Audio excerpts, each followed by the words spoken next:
নূহ আলাইহিস সালামের একজন বংশধরকে, যিনি 450 বছর যার হায়াত পাইছিলেন, কিন্তু 450 বছরে যার চুল দাড়ি কোনোদিন সাদা হয় নাই, কালো ছিল, মানে যিনি বৃদ্ধ এটা বোঝেনও নাই, দুর্বল হন নাই।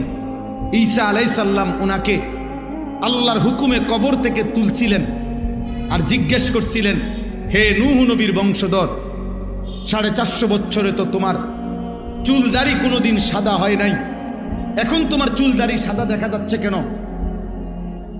তখন নূহ আলাইহিস সালামের বংশধর বলছিল, হে নবী ঈসা, বাস্তবিক অর্থে 450 বছর দুনিয়ার হায়াতে আমার চুল দাড়ি সাদা ছিল না, কালোই ছিল।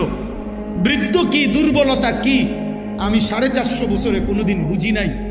কিন্তু খোদার কসম, হে নবী ঈসা, মৃত্যুর মুহূর্তে মালাকুল মউত আজরাইল যখন জান কবজ করে, জান কবজের ওই 1 মিনিটে 30 সেকেন্ডে আমার 450 বছরের যৌবন শেষ হয়ে আমার চুল দাড়ি সাদা বানায় ফেলছে। শুধু রূহ কবজের কষ্টটা, শুধু জান কবজের কষ্ট।